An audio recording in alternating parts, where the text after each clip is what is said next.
How is Europe fighting financial crime on a legislative level? Today, we are diving into the evolutions of the EU money laundering directives, from the very first European Union directive to the most recent, the 7th AMLD. By the end of this video, you will have a solid understanding of how these regulations have developed and why they matter now more than ever. So let's jump right into today's video.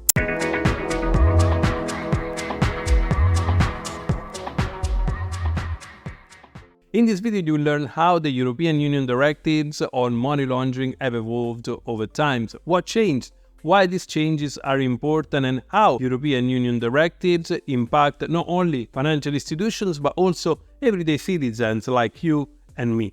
Stick around until the end of this video because I'm also going to shed some light on the upcoming 7th AMLD and what it means for the future of financial regulations in Europe. Let's start with some background. The European Union has been at the forefront of combating money laundering for decades. The first EU money laundering directives was introduced in 1991, setting the stage for a series of evolving regulations with time aimed at reducing the growing problems related to financial crime. And these directives are not just about catching the criminals, they're about protecting the integrity of the broader financial system, ensuring the transparency element, and ultimately safeguarding economies from the harmful effect of illicit financial flows. Now let's quickly walk through the evolution from AMLD1 to AMLD5. AMLD1, the first directive, laid the background in 1991 by requiring financial institutions to identify and report suspicious transactions. It was a revolutionary step at the time, but as we will see, it was just the very beginning. The AMLD2 in 2001, so 10 years later, the second directive expanded the scope, including a broader range of activities and professions under its umbrella, such as lawyers and accountants were then in scope. We also introduced the concept of beneficial ownership, aiming to unmask the true owners behind shell companies. Then AMLD3 in 2005. This was in response to the global fight against terrorism. The third directive further strengthened the customer due diligence requirements and introduced the risk-based approach, allowing for financial institutions to tackle their efforts based on the level of risk that was actually involved. Then there was the AMLD4 in 2015. After the financial crisis of 2008, the fourth directive brought more stringent control, emphasizing the transparency aspect around beneficial ownership and imposing heavier penalties for non-compliance. This was a direct response also to the Panama Papers scandal, if you remember, where hidden assets were exposed on a global scale.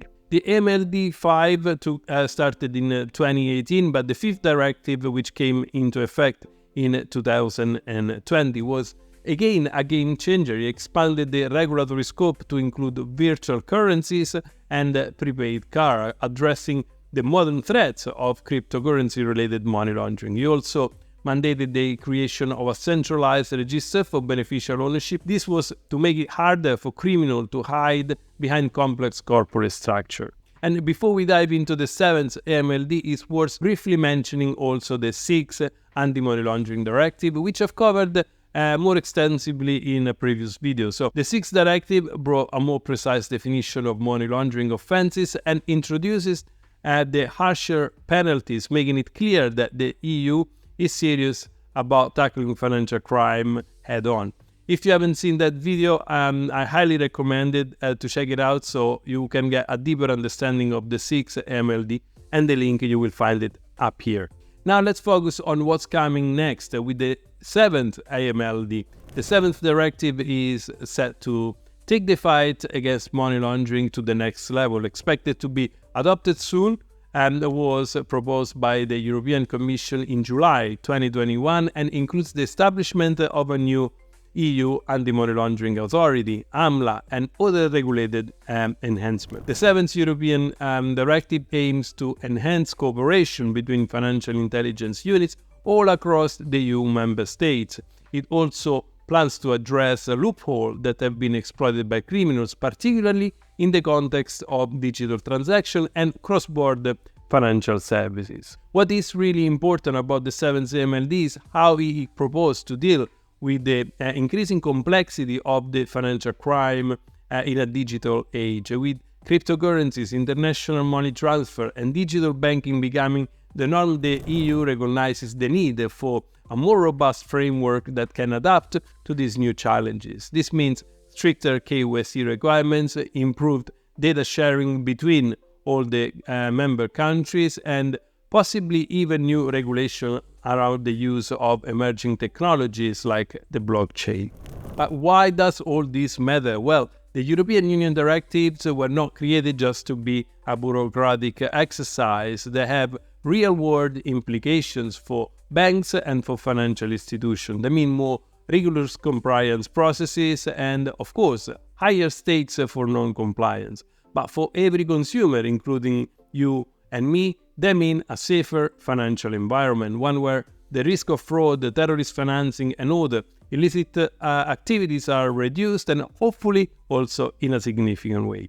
In an era where digital transactions are part of our daily life, the evolution of these directives may still be very crucial in order to maintain trust and the security that we need in the financial system. If you found this overview of the evolution of EU money laundering directives insightful, don't forget to press the like button and subscribe to my channel for more in-depth deep dives into regulatory compliance and financial crime. I've got plenty more content lined up, including an upcoming video where I will be discussing the practical implications of the 7th Anti-Money Laundering Directive for financial institutions. And if you want to support this amazing community, check out my Patreon link, the link you will find in the video description, or you can even show your love with a super thanks directly on this YouTube video. So that's all for now. Thank you for watching, and until next time, see you soon.